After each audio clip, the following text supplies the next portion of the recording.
আপনাদেরকে সবাই আমন্ত্রণ। আমরা আরেকটি আরেকটি ক্লাসে আমরা যুক্ত হলাম। এটা আমাদের আরেকটি অনলাইন ক্লাস। আমরা অনলাইনেই ক্লাস করছি। আমাদের তীব্র দাবদাহ, তাপপ্রবাহ সেটা চলছে, এবং আপনারা এর মধ্যে জেনেছেন যে আমাদের এই একেবারেই বৈরী আবহাওয়ার মধ্যে আমাদের আরো আরো কিছুদিন ক্লাস অনলাইনে অনুষ্ঠিত হবে। তো এই প্রেক্ষাপটে আপনাদের আজকের, আমি যদি ছুটির দিনে ক্লাসটা নিচ্ছি, আপনারা খুব চমৎকারভাবে সাড়া দিয়েছেন ক্লাসটা করার জন্য। তো আমি আপনাদের প্রতি ভীষণভাবে কৃতজ্ঞতা প্রকাশ করছি। আমরা এর আগের দুটো ক্লাসে আমরা আমরা যা পড়েছি আপনাদের মনে আছে। আমরা পড়েছি হচ্ছে দুটো ক্লাসে যে মৃত্যু সংক্রান্ত যে প্রতিবেদন, সেই মৃত্যু সংক্রান্ত প্রতিবেদনটা আমরা অলরেডি অলরেডি পড়ে শেষ করেছি। আর আমরা যদি অনলাইন ছাড়া অফলাইনে যে ক্লাসটা করেছিলাম, সেখানে আমরা নিউজ স্ট্রাকচার নিয়ে কিছু আলোচনা করেছিলাম। নিউজ স্ট্রাকচার নিয়ে আরেকটু আলোচনা বাকি আছে, সেটা আমি একদিন আপনাদের করে দিই। তো তাহলে আমরা আমরা যেটা পড়েছি আগের দুটো ক্লাসে, সেটা ছিল হচ্ছে মৃত্যু সংক্রান্ত প্রতিবেদন, যাকে আমরা ডেথ নিউজ বলি বা ডেথ রিলেটেড নিউজ বলি, অনেক ক্ষেত্রে অবিচুয়ারিও বলি। আচ্ছা, আজকে আমরা যে টপিকটা পড়বো, আপনাদের কাছে খাতা কলম আছে কিনা আমি জানি না, আমি বলবো একটু খাতা কলমটা যদি থেকে থাকে একটু কাছে নিতে। আজকে আমরা যে প্রতিবেদনটি পড়বো সেটা হচ্ছে আহ দুর্ঘটনা দুর্ঘটনা অবলিক বা দুর্ঘটনা স্ল্যাশ দিয়ে আমরা বলবো যে অগ্নি দুর্ঘটনার খবরা খবর। ওকে, মানে অর্থাৎ আমরা ঢাকা শহরে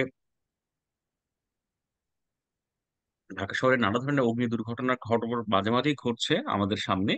আমিও আজকে বিকালবেলা আপনার বেলি রোডের ওখানে ছিলাম, এবং বেলি রোডে একটা কাজে আমি গিয়েছিলাম। সেখান থেকে যখন বেরোচ্ছিলাম তখন যে ভবনটি, গ্রিন কোজি যে ভবনটি আসলে ভয়ঙ্কর ভাবে পুড়ে গেল, এবং যাতে আপনার 44 জন মানুষ প্রাণ হারালেন, সেই ভবনটি আজকেই আমি দেখেছি। তো আমাদের অগ্নি দুর্ঘটনা এই ঢাকা শহরে খুবই খুবই কমন বলা যায়, দুর্ভাগ্যজনক ভাবে। তো আমরা অগ্নি দুর্ঘটনা এবং দুর্ঘটনা সংক্রান্ত যে প্রতিবেদন, সেটা আসলে আমরা পড়বো। আপনাদের যদি খাতা কলম থেকে থাকে আপনাদের কাছে, সেই খাতা কলমটা যদি একটু সামনে রাখেন, এবং আমরা যে টপিকটা শুরু করছি, তার নাম হচ্ছে দুর্ঘটনা দুর্ঘটনা স্ল্যাশ অগ্নি দুর্ঘটনার সংবাদ সংগ্রহ এবং লিখন।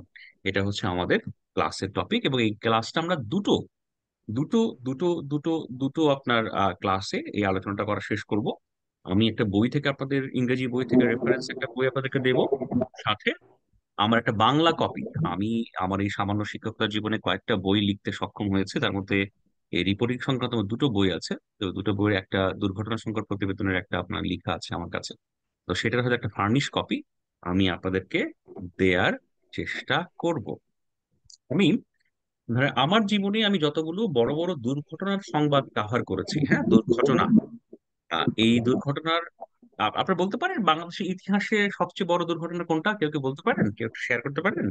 এবং যেটা এই রানা এপ্রিল, প্লাজা।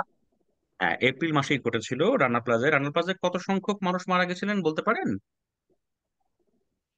এগারোশো। 1100।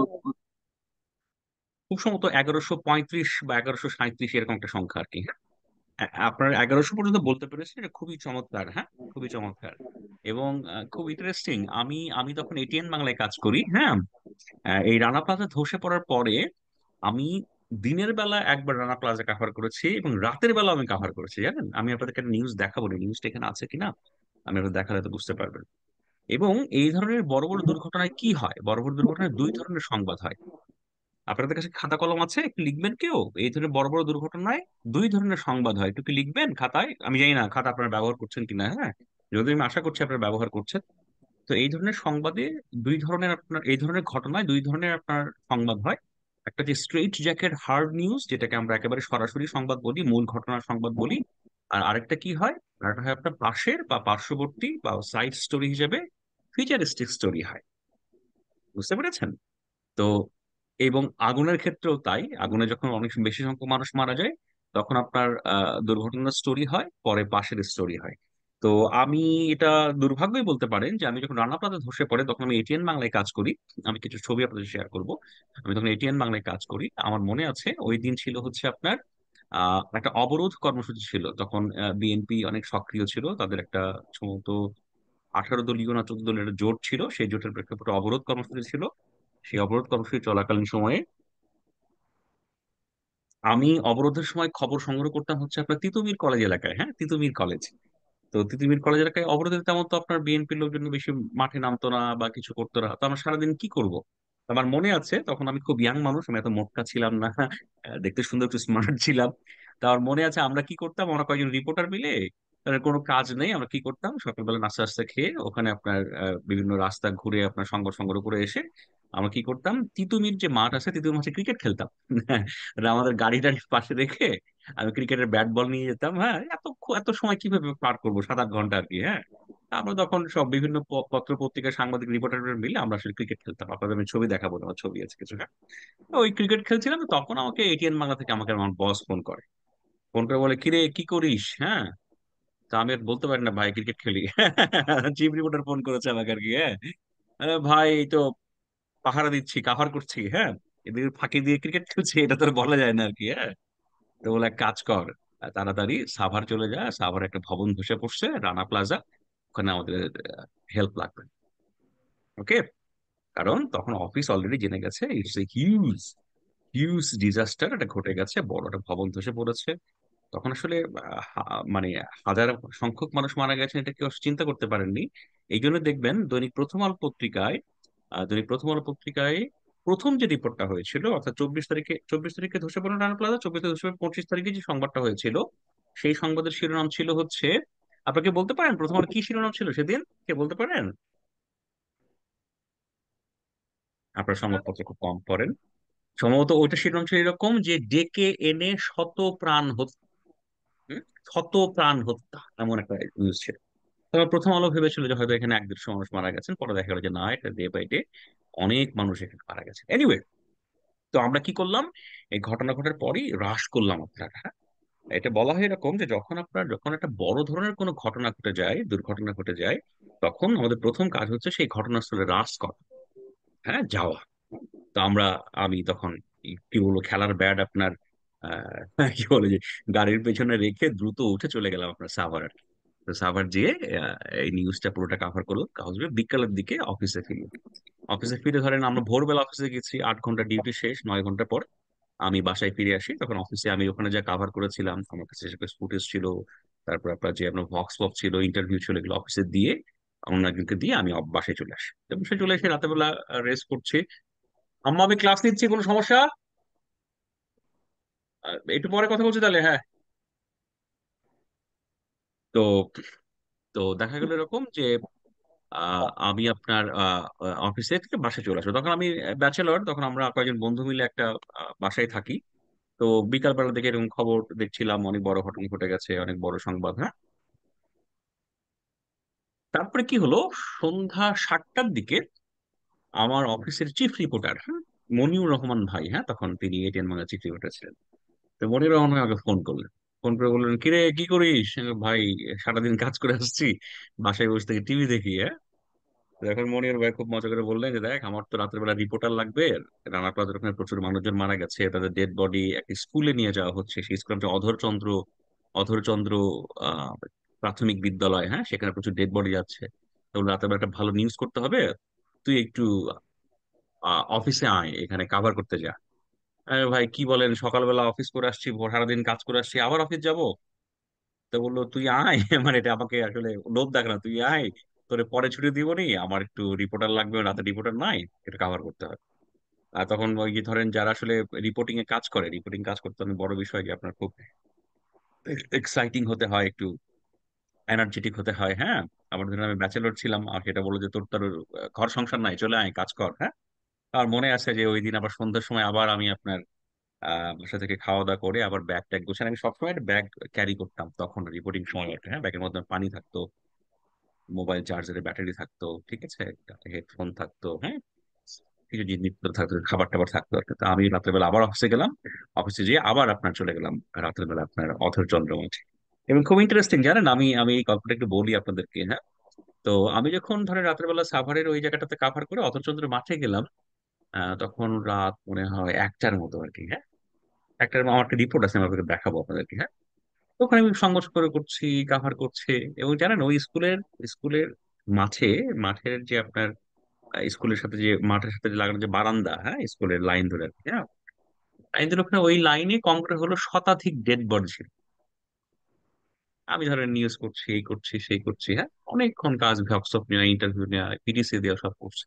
এই সব করতে করতে রাত 3:30টার দিকে, 3:30টার দিকে আমি ধরেন এই যে লম্বা সারি সারি ডেড বডি, হ্যাঁ, আমি বসে আছে, আমার কিছু মনেই হচ্ছে না, আমার একটু নার্ভ একটু স্ট্রং, হ্যাঁ, আমি কিছু আমার মনেই হচ্ছে না যে কি করি, মানে ডেড বডি মনেই হচ্ছে না।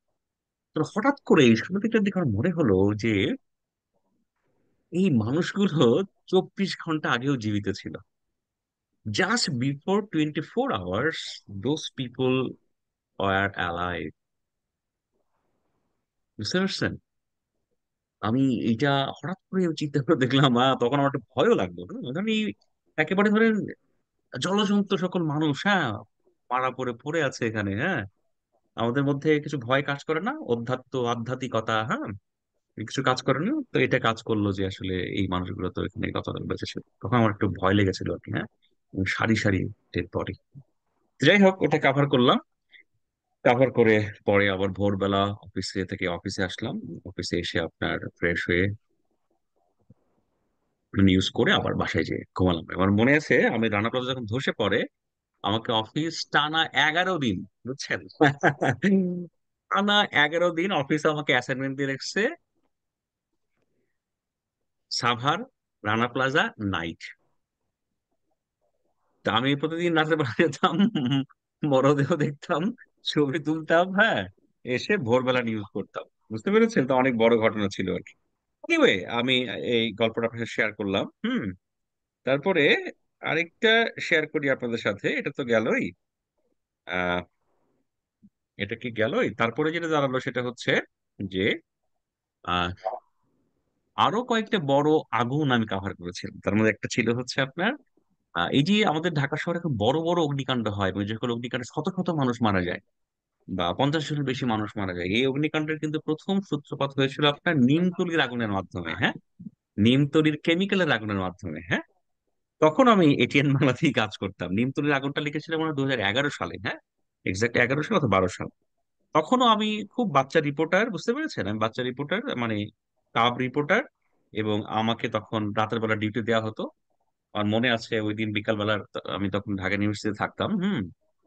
বিকালবেলা আপনার মাত্র আপনার পড়াশোনা শেষ হয়েছে আমার এই সময় আর কি, হ্যাঁ, যে আমার মাস্টার শেষ হয়েছে, কারণ আমার হল ছাড়েনি, এরকম সময় ছিল আর কি। আমার মনে আছে ওই দিন বিকালবেলা আমরা বন্ধুরা মিলে ফুটবল খেলি, ব্যাপক ফুটবল খেলার পরে টায়ার্ড ছিলাম। তো আমি রাতের বেলা খাওয়া দাওয়া করে 11টার দিকে আপনার অফিসে গেছি আর কি।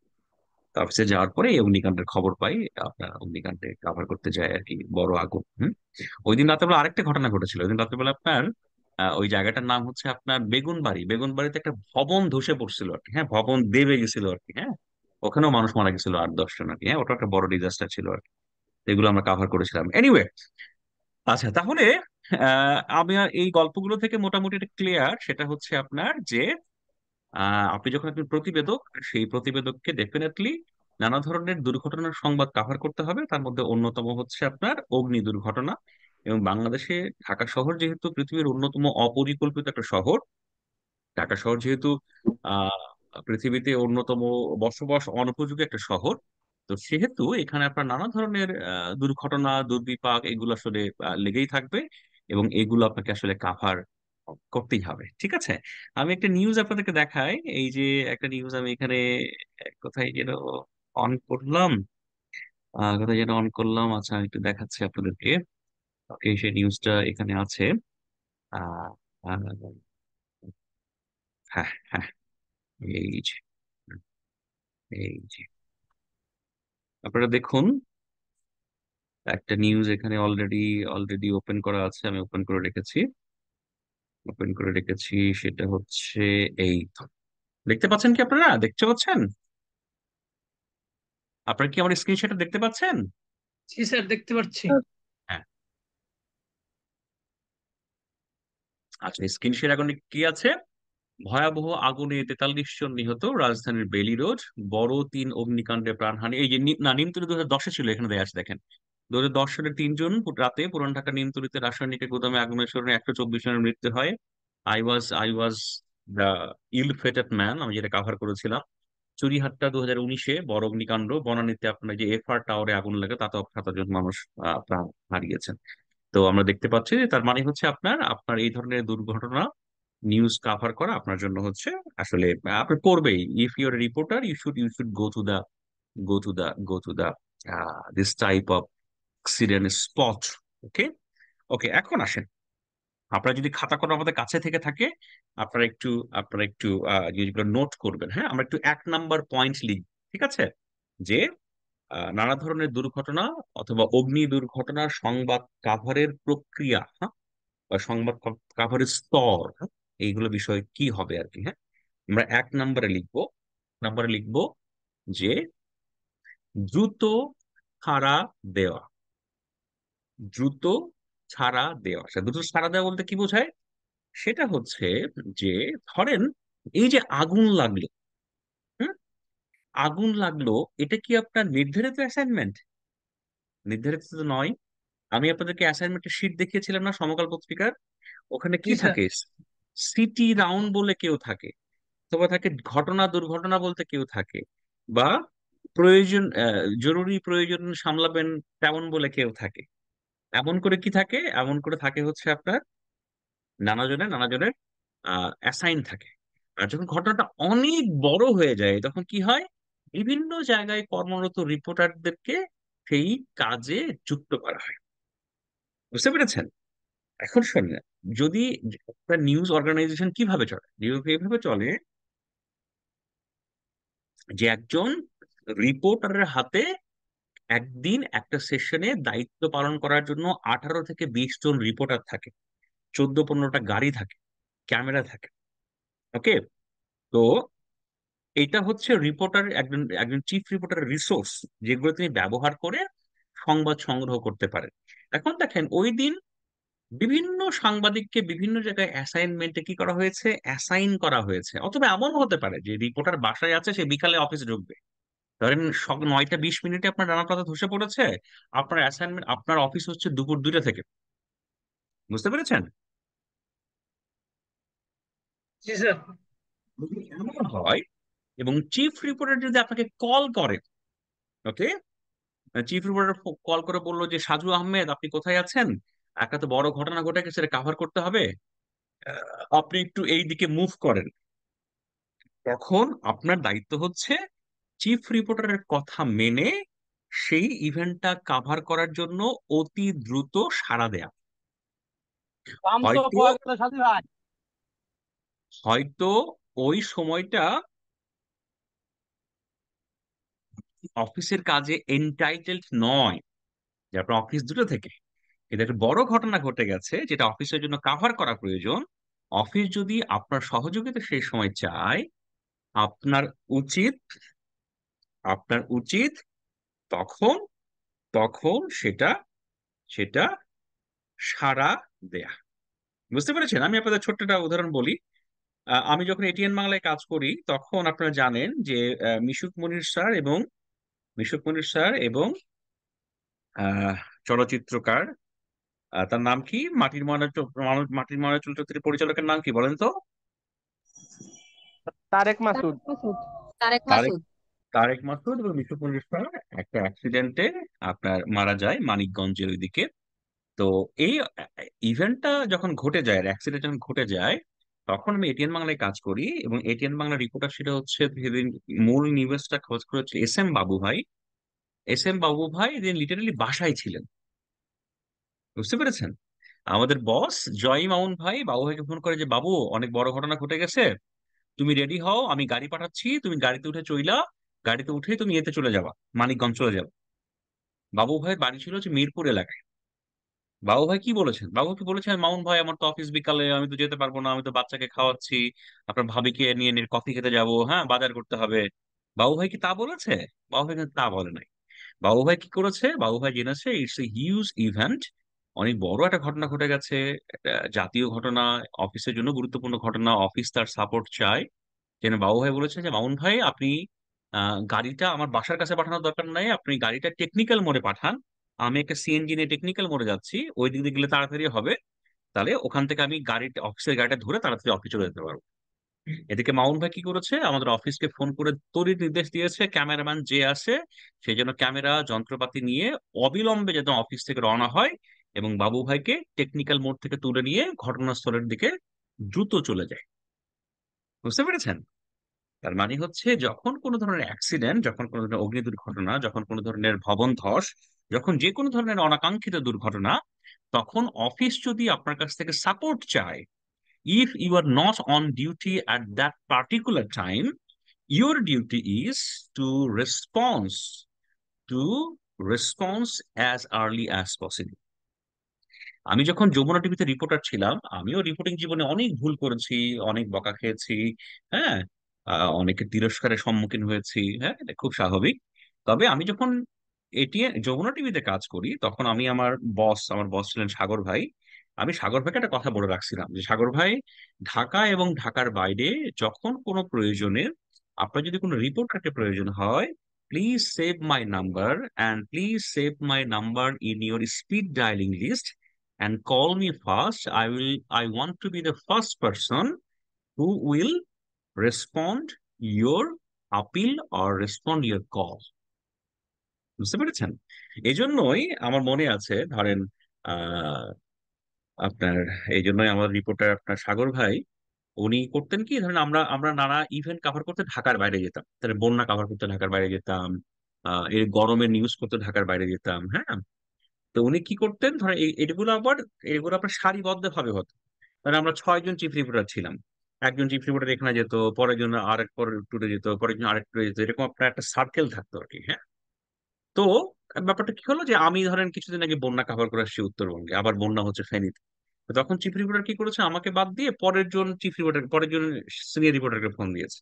হ্যাঁ, পরের সিনিয়র রিপোর্টার ডিনাই করেছে, না ভাই, আমার তো যেতে পারবো না, আমার বাচ্চা অসুস্থ, বউয়ের এই সমস্যা, হ্যাঁ, পারিবারিক চাপ আছে, হ্যাঁ, এরকম নানা কথা বলে তিনি যাননি। পরের জনকে ফোন দিয়েছেন, তিনিও বলেছেন, না ভাই, আমি যেতে পারবো না, এই সে ব্যাপারটা অন্যজনকে দেখেন, হ্যাঁ। তারপরে যখন তিনি বিরক্ত হয়ে গেছেন, তখন তিনি আমাকেই ফোন করছেন, এই তুমি ব্যাগ গোছানো আছে না, এই কালকে এটা ফেনী চলে যাও, 5-6 দিন থেকে আসো, কাজ করে আসো। ঠিক আছে। এবং আপনারা আমার পেছনে অনেক ব্যাগ দেখতে পাচ্ছেন, যদি ওইরকম ব্যাগ নয়। আমি যখন রিপোর্টার ছিলাম, আমার আসলে আপনাদেরকে ব্যাগ দেখায় না, আমার একটা এইরকম, এই যে ব্যাগ, বুঝতে পারছেন?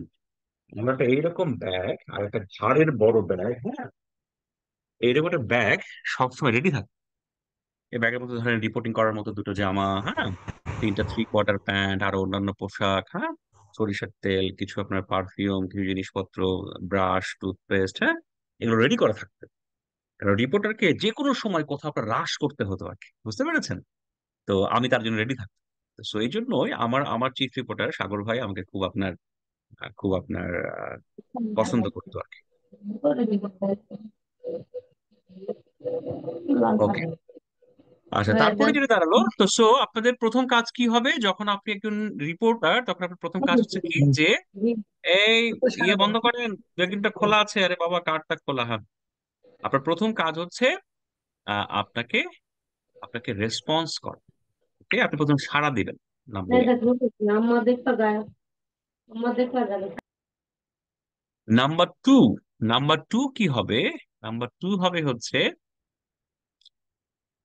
অবিলম্বে স্ল্যাশ দ্রুত দুর্ঘটনাস্থলে পৌঁছানো। বুঝতে পেরেছেন? অবিলম্বে দ্রুত দুর্ঘটনাস্থলে পৌঁছানো।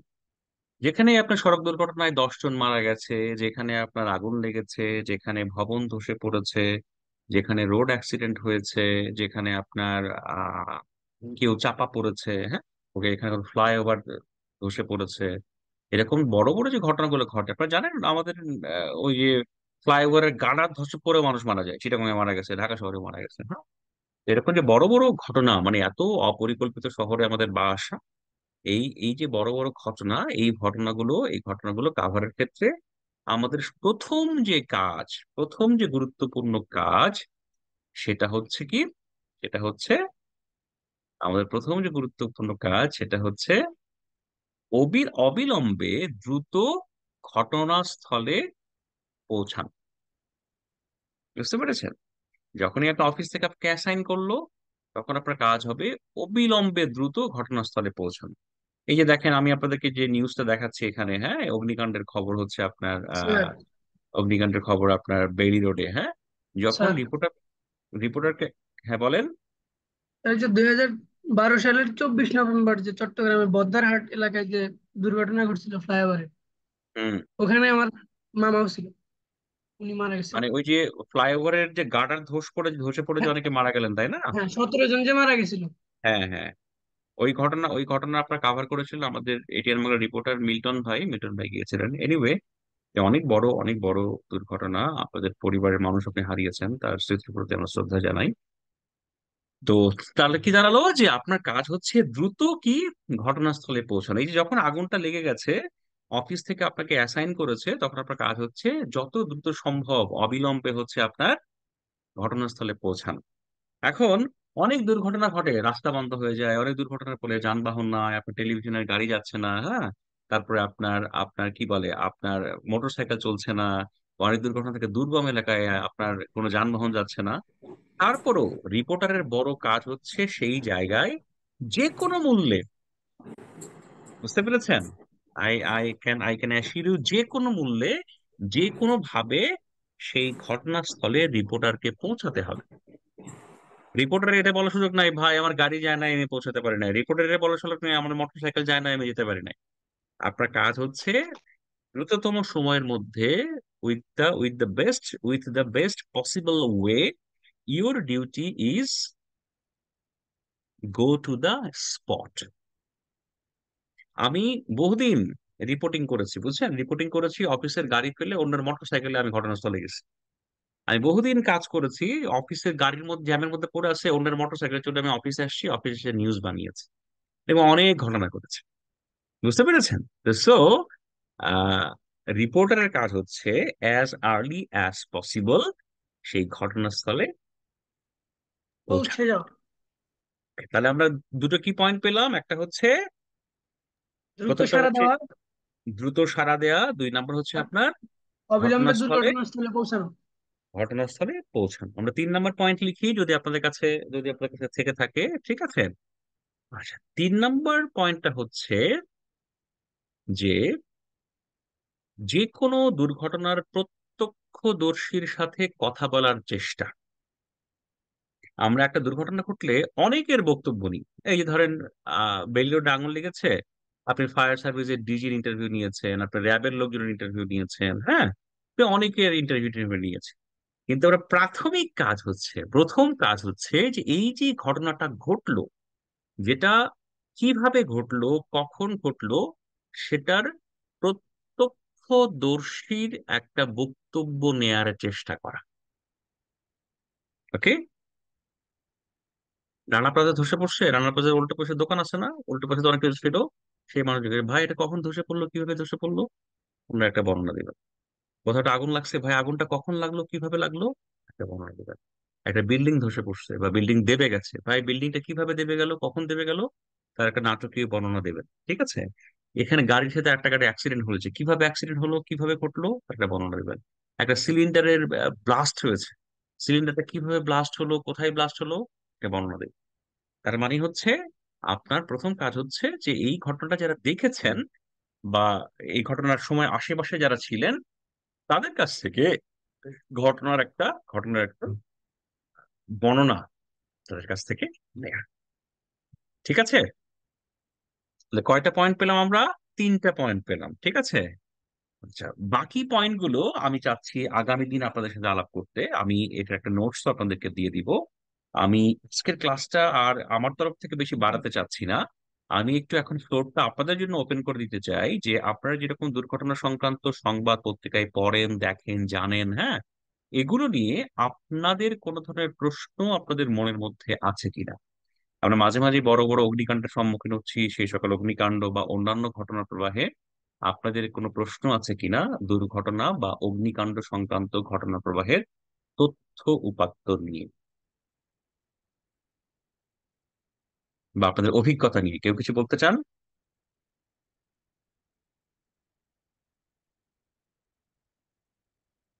আপনারা কেউ কিছুই বলতে চান না, আপনারা কিছুই বলেন না। আমার তো মাঝে মাঝে মনে হয় আমি হচ্ছে দুনিয়ার সবচেয়ে অথর্ব শিক্ষক।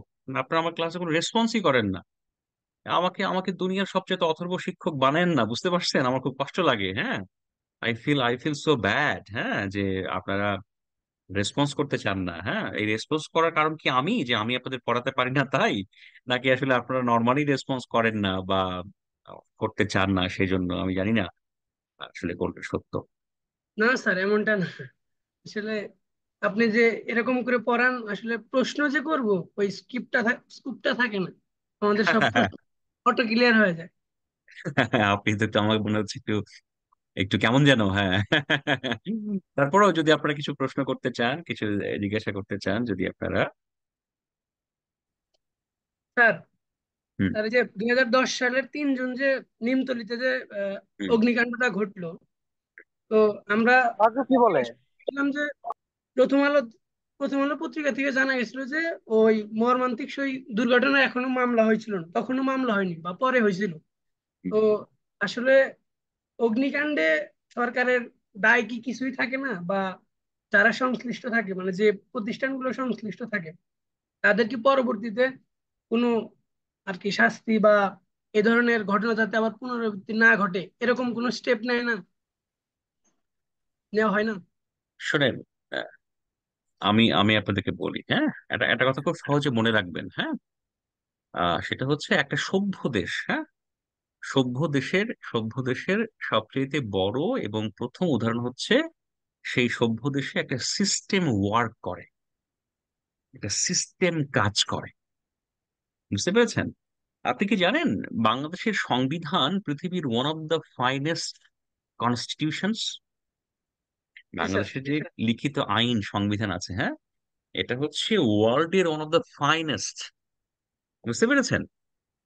কিন্তু ঘটনা হচ্ছে সেই সংবিধানকে মূল ধরে বাংলাদেশে যে আইনগুলো প্রবর্তিত হয়েছে, সেই আইনগুলো মানার ক্ষেত্রে আমরা হয়তো পৃথিবীর সবচেয়েতে নিচুর দিক থেকে তালিকায় আছি।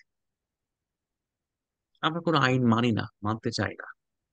আমরা সবসময় ম্যানিপুলেট করতে পছন্দ করি, সবসময় ম্যানিপুলেট করি। বুঝতে পেরেছেন? কখনো আপনার আহ ক্ষমতা দিয়ে ম্যানিপুলেট করি, কখনো আপনার আবেগ দিয়ে ম্যানিপুলেট করি, কখনো আপনার অজুহাত দিয়ে ম্যানিপুলেট করি, হ্যাঁ। কিন্তু প্রথম কথা হচ্ছে আমি সিস্টেম মানবো না, এটা এটা আমাদের মগজের মধ্যে, চরিত্রের মধ্যে রয়ে গেছে। বুঝতে পেরেছেন? ধরেন, সিস্টেম মানলে সবারই উপকার, সবারই নিরাপদ বা সবাই ভালো থাকে, সেটা করবো না। কিন্তু সিস্টেমটা না মানার জন্য লাখ লাখ টাকা খরচ করব, এই করব সেই করব, অন্যায় করব, অপরাধ করব, সবকিছু করবো। এটা দাঁড়িয়েছে আমাদের একটা বৈশিষ্ট্য হিসেবে। বুঝতে পেরেছেন? তার আইনের শাসনের সূচকে বিশ্বে বাংলাদেশের অবস্থান হচ্ছে 127তম। হয়তো আপনি তো বের করে ফেলছেন আর কি, হ্যাঁ। তাহলে বুঝতেই পাচ্ছেন যে আমাদের যে ধরেন আইনগুলো আছে, আমাদের যে আপনার নীতিমালাগুলো আছে, হ্যাঁ, আমরা তো কেউ মানি না। বুঝতে পেরেছি? এই যে ধরেন, আমি একটা খুব ইন্টারেস্টিং কথা বলি। এই যে সড়ক দুর্ঘটনাগুলো ঘটে বাংলাদেশে, হ্যাঁ, সড়কে প্রতিদিন আপনি যে আজকেরও প্রথম আলো পত্রিকা দেখেন, আমার বিছানায় একটা পত্রিকা আছে, হ্যাঁ, সেটা তো ওই এখন খোলাই আছে। ওটারও আজকের প্রথম সংবাদ হচ্ছে আপনার সড়ক দুর্ঘটনা নিয়ে। 3 দিনে এক জায়গায় 12 জন, এক জায়গায় 14 জন, এক জায়গায় 15 জন সড়ক দুর্ঘটনায় মারা গেছে। ঠিক আছে, এখন কথা হচ্ছে আমরা সড়ক দুর্ঘটনা ঘটলেই কি বলি? ঘাতক বাস চালক, ঘাতক ট্রাক চালক। আমরা একেবারেই দোষারোপ করি কাকে? চালক। ডেফিনেটলি সড়ক দুর্ঘটনায় চালকদের একটা বড় ধরনের দায় আছে। কিন্তু আপনি যদি আসলে বুয়েটের আপনার অ্যাক্সিডেন্ট রিসার্চ ইনস্টিটিউট, ARI, তাদের যদি প্রতিবেদন দেখেন বাংলাদেশে সড়ক দুর্ঘটনাগুলো ঘটে, তার ক্ষেত্রে অ্যারাউন্ড 50% অ্যান্ড মোর দেন 50%-এর জন্য দায়ী হচ্ছে আমরা পথচারীরা। বুঝতে পেরেছেন? আমরা কোনো আচ্ছা। আইনই মানতে চাই না। আপনি যে ঢাকা শহরে দেখেন, রাস্তা পার হওয়ার সময় খালি হাত তুলে চলে যাবে আর কি, হ্যাঁ, মানে হাত তুলে বড় একটা বাস সে দাঁড় করে দিবে, গাড়ি দাঁড় করে দেবে। দুনিয়ার কোথাও সম্ভব? সুপারম্যান সুপারম্যান হয়ে যায়, বাসের সামনে এসে হাত এরকম করে আর হচ্ছে থেমে যায়। মানে এইটা আপনি আপনি এটা চিন্তা, এটা দুনিয়ার কোথাও সম্ভব না। রাস্তা পারাপারের সময় আপনি হাত তুলে, "এই, দাঁড়াও, হ্যাঁ, একটা গাড়ি দাঁড়ায় গেলো, আপনি পার হয়ে রাজার মতো পার হয়ে গেলেন।" কিন্তু দুনিয়ার কোথাও সম্ভব না। It is only, it only happens in the city of Dhaka, it only happens in Bangladesh. বুঝতে পেরেছেন? তো স্যার, বিষয়টা কি যে আমরা কোনো নিয়ম মানি না। বুঝতে পেরেছেন? এটা হচ্ছে আমাদের মজ্জার মধ্যে ঢুকে গেছে, রক্তের মধ্যে ঢুকে গেছে। সেই জন্যই আমাদের শহরটা এত অনিরাপদ, এতটা ঝুঁকিপূর্ণ, এতটা দুর্ঘটনা প্রবণ হিসেবে দাঁড়িয়েছে। বুঝতে পেরেছেন? আর আর কেউ কোনো প্রশ্ন করতে চান? আর কেউ কোনো স্যার প্রশ্ন করতে যে চান? অনলাইনে ক্লাস গুলো হয়েছে ওইসব একটু আপলোড দিলে ভালো হতো ইউটিউবে। আমি তো গতদিনটা আপলোড দিয়েছি, গতদিন আপলোড দিয়েছি, আজকে আমি লিঙ্ক দিয়ে দিব। হ্যাঁ, আমি ইউটিউবে আপলোড করে রেখেছি, সেটা দিয়ে দিব। আজকে তো আপলোড করবো। হ্যাঁ, আপনি অবশ্যই লিঙ্ক পেয়ে যাবেন। স্যার ধন্যবাদ। আর কেউ কিছু বলতে চান?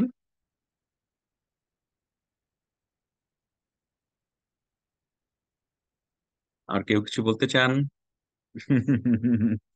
আপনারা কিছুই বলতে চান না। হ্যাঁ, হ্যাঁ। তো ঠিক আছে, শেষ করি নাকি বলেন? শেষ করা যাবে? জি স্যার, শেষ করা যাবে। ওকে, শেষ করে আপনাদের, হ্যাঁ, আপনাদেরকে দুটো বই দেখায়। দেখেন, আজকে আমার মনটা অনেক ভালো, আমি দুটো বই উপহার পেয়েছি। হ্যাঁ, দেখেন বইটা দেখেন, আপনি দেখতে পাচ্ছেন? Congratulation sir. একটা বইয়ের নাম হচ্ছে পূর্ববঙ্গের কমিউনিস্ট পার্টি গোড়ার কথা 1967 এটা গৌতম রায়ের লেখা বই।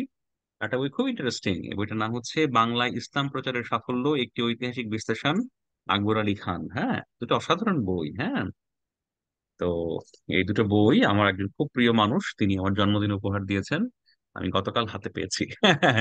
আমি বই দুটো খুব মজা করে পড়া শুরু করবো। আমি খুব ভালো কথা, আমি আপনার ইতিহাসের স্বপ্নভঙ্গ পড়া শেষ করেছি। দেখি একদিন ক্লাসে আপনাদের সাথে 5 মিনিট আলাপ করবো নি, যাতে আপনারা বইটা সম্পর্কে জানতে পারেন আর কি। হ্যাঁ, আপনারাও বই পড়েন, আপনাদের প্রতি আমি কৃতজ্ঞতা প্রকাশ করি, আপনারা অনেক অ্যাক্টিভ। হ্যাঁ, আমি চাই আপনারা আরেকটু অ্যাক্টিভ হন, আপনারা একাডেমিক বই পড়াশোনার পাশাপাশি অন্যান্য বই পুস্তকও পড়েন, যাতে আপনাদের মেধা, মনন এবং মনুষ্যত্বের বিকাশ ঘটে, এবং যার মাধ্যমে আপনারা একজন আলোকিত অসাম্প্রদায়িক মানুষ হিসেবে আপনারা গড়ে উঠতে পারেন।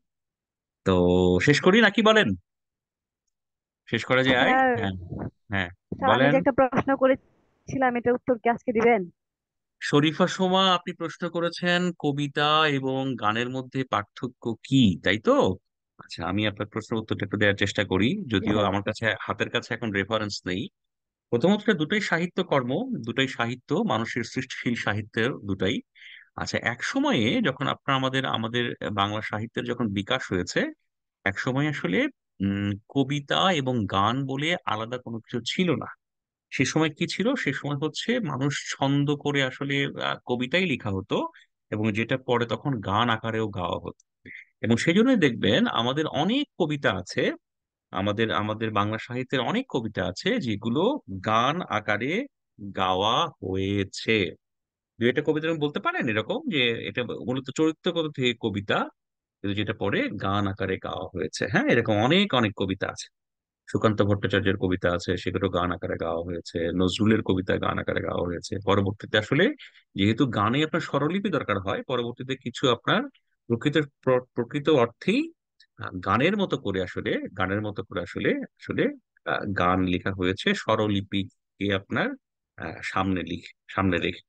তো প্রথম কথা হচ্ছে, দুটোই সাহিত্যের, সৃষ্টিশীল সাহিত্যের অংশ।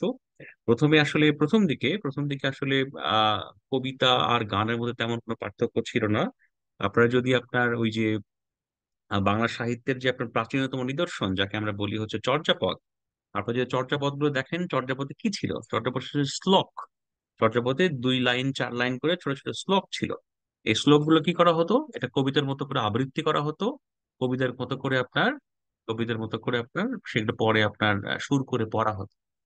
ঠিক আছে, গানও গাওয়া হতো আর কি। হ্যাঁ, তো তারপরে ধীরে ধীরে আপনার কবিতা একটা বিশেষত্ব সাহিত্য হিসেবে অংশ হিসেবে দাঁড়িয়ে যায়, যেহেতু কবিতাই ছিল কবিতা বা কাব্যই ছিল হচ্ছে আপনার প্রাচীনতম নিদর্শন। শুরুতে তার কাব্য গল্প, সরি, শুরুতে তার গদ্য আসেনি, প্রথমে কবিতাই ছিল। তারপরে এটা বিকশিত হওয়ার পরে একটা পর্যায়ে যখন আপনার গানের বিষয়টা যখন আপনার নানাভাবে আপনার বিকশিত হয়েছে, যে আমরা বলবো যে গান আপনার নানাভাবে আপনার এটাকে কি বলে, একটা কাঠামোর মধ্যে এসেছে। হ্যাঁ, গানের স্বরলিপি আবিষ্কার হয়েছে, গানের বিভিন্ন ধরন আবিষ্কার হয়েছে। ঠিক আছে, এগুলো আবিষ্কৃত হওয়ার পরে পরে আসলে আলাদাভাবে সাহিত্যিকেরা তারা গান লিখেছে। বুঝতে পেরেছেন? যেমন আমি আপনাদের খুব সহজ করে বলি আর কি। হ্যাঁ, দেখবেন রবীন্দ্রনাথের অনেক কবিতা আছে যেগুলো গান আকারে গাওয়া হয়। হ্যাঁ, এবং আপনারা খেয়াল করে দেখবেন, আমরা যদি আমার কাছে খুব প্রিয় একজন কবি। হ্যাঁ, খুব প্রিয় একজন কবি। হ্যাঁ, ওই যে আপনার ভ্রমর কইও গিয়া যে গানটা লিখেছেন আর কি, পরে গান গেয়েছেন আর কি। হ্যাঁ, রাধারমণ দাস। হ্যাঁ, তারপরে ইভেন এই হাওর অঞ্চলের মানুষ আপনার এই বিখ্যাত মানুষ আপনার শাহ আব্দুল করিম। হ্যাঁ, তাদের যে আপনার সৃষ্টিকর্মগুলো এগুলো কিন্তু এক ধরনের কবিতায়, কিন্তু পরে সুর আরোপ করে স্বরলিপি যুক্ত করে এগুলো আপনার গান আকারে গাওয়া হয়েছে। তো এইটুকুই আপাতত আমার মাথায় আছে। আমি আপনার উত্তরটা দিতে আপনাকে সন্তুষ্ট করতে পারলাম কিনা জানি না, কিন্তু এটাই আপাতত আমার মগজের মধ্যে আছে। আমি আর একটু চেষ্টা করবো এটা একটু পড়াশোনা করতে, যাতে আমি আপনাকে আরো ক্লিয়ারলি এর উত্তরটা দিতে পারি। স্যার। জি স্যার, ধন্যবাদ। হুম, বলেন রবিউল আউয়াল পারভেজ, বলেন। হ্যাঁ, জি স্যার, গান আর কবিতার মধ্যে পার্থক্য কি এভাবে আমরা বলতে পারি স্যার, যে কিভাবে? কবিতায় অবশ্যই ছন্দ থাকতে হবে কিন্তু গানে ছন্দ না থাকলেও হয়? গানে তো, গানে বর্তমান সময়ের আধুনিক গানে যেটা থাকতে হবে সেটা স্বরলিপি থাকতে হবে আর কি। হ্যাঁ, ধরেন ওই যে যে ধরেন রবীন্দ্রনাথ ঠাকুর আপনার প্রায় 2,500 গান লিখেছেন, নজরুল গান আরো বেশি লিখেছেন, 4,000-এর মতো আর কি। হ্যাঁ, সেগুলোর কিন্তু একটা স্বরলিপি ছিল। হ্যাঁ, স্বরলিপি সহ সেভাবেই আপনার গানটা গাওয়া হয়, ওই স্কেলেই গানটা গাওয়া হয়, ঠিক আছে। আর কবিতার তো আপনার আপনি যখন বর্তমান সময়ে কবিতা লিখবেন, কবিতার তো নানা ধরনের ছন্দ আছে, অমৃতাক্ষর ছন্দ আছে, জি অক্ষর স্যার। বৃত্ত ছন্দ আছে। হ্যাঁ, সেগুলোর কাঠামো অনুযায়ী লেখা হয়। কিন্তু গানে এখন, সেটা না থাকলেও চলবে স্যার? হ্যাঁ, এখন এখন সবই আপনার কাঠামোবদ্ধ লেখা হয়, কিন্তু যখন আসলে পূর্বে যখন আপনার এই সাহিত্যগুলো বিকাশের প্রাথমিক যুগ ছিল, ঠিক আছে, তখন কিন্তু এগুলো কাব্যরূপেই ছিল, এবং সেগুলো আপনার ধীরে ধীরে ধীরে ধীরে ধীরে ধীরে পরবর্তীতে আপনার গানে রূপান্তরিত রূপান্তরিত হয়। হয়েছে। জি স্যার। বলেন, এই জন্যই আপনার দেখবেন যারা যে বাউল শিল্পী, তাদেরকে আপনার অনেক ক্ষেত্রে বলা হয় মরমী কবি। বুঝতে পেরেছেন? যারা আসলে কবিতার ছন্দে, কবিতার গানে আপনার মানুষের জীবনের মূল যে দর্শন, সেই দর্শনের কথা বলে। বুঝতে পেরেছেন? বলেন, আর কারো কোনো প্রশ্ন?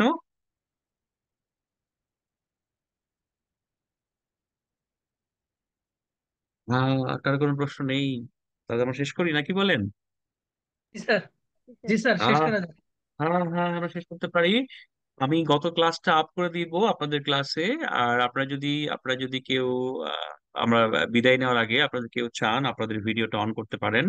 আমি একটু আপনাদেরকে হ্যালো বলতে চাই, যদি আপনাদের আপত্তি না থাকে। হ্যাঁ, হ্যাঁ, আমরা একটু আপনাদেরকে হ্যালো বলে আমি একটু বিদায় নিই। আপনারা অনেকেই মাঠে ঘাটে ঘুরছেন। মিনহাজুল ইসলাম আমার নামে নাম। হ্যাঁ, মিনহাজুল ইসলামের চুল ছোট হয়ে গেছে, খুব ভালো। নাজিফা আঞ্জুম, রাতের বেলা কোথায়, আপনি কি করছেন? এখন তো আপনার বাসায় থাকার কথা, 8:30 বাজে। আপনি কি হলে থাকেন কিনা? এটা মনে হয় আপনারা কোথাও বেড়াতে গেছেন মনে হচ্ছে বন্ধুরা মিলে। হ্যাঁ, সাজুকে দেখা যাচ্ছে, আব্দুল্লাহ জুবাইরকে দেখা যাচ্ছে। হ্যাঁ, স্যার আমরা রমনাতে। ওরে বাপ রে বাপ, রমনা পার্কে ঘুরছেন? আচ্ছা, গরমের মধ্যে রমনা পার্কে ঘোরা ভালো। হ্যাঁ, হ্যাঁ, সাবধানে থেকেন। সন্ধ্যার পরে ঢাকা শহর খুব একটা নিরাপদ নয়। নিশ্চয়ই আপনার বন্ধুরা আপনার সাথে আছে। আজিজুল হাকিমকে দেখা যাচ্ছে। তো অসংখ্য ধন্যবাদ। আপনারা আপনারা আমার একটা স্বল্প সময়ের একটা নোটিশে সাড়া দিয়েছেন। আমরা ক্লাসটা করতে পারলাম। আমরা চেষ্টা করতে থাকি আগামী সপ্তাহে, যদি আমরা মানে যে সপ্তাহ শুরু হলো আগামীকাল থেকে, আমরা 2-3টা ক্লাস করতে পারি, তারপর একটু এগিয়ে থাকবো আর কি। হ্যাঁ, আমি এই কোর্সের কিছু ম্যাটেরিয়ালস, হ্যাঁ, একটা একটা একটা লিখা বা ম্যাটেরিয়ালস আপনাদেরকে দেওয়ার চেষ্টা করবো। আশা করছি আপনারা পেয়ে যাবেন। সেটা পেলে হয়তো আপনাদের এই এই টপিকটার প্রস্তুতি নিতে আপনাদের হয়তো বেশ সুবিধা হবে। ঠিক আছে? So thank you so much. আপনারা অনেক ভালো থাকবেন, আপনাদের জন্য শুভকামনা। নিশ্চয়ই নিশ্চয়ই একটা পরিবর্তিত পরিস্থিতিতে আমাদেরকে আবারও আবারও আমরা ক্লাসরুমে আমাদের দেখা হবে। সো কৃতজ্ঞতা, আপনারা সবাই ভালো থাকবেন। শুভ রাত্রি। আল্লাহ হাফিজ। আপনিও ভালো থাকবেন। আসসালামু আলাইকুম। আসসালামু আলাইকুম স্যার। আল্লাহ হাফিজ।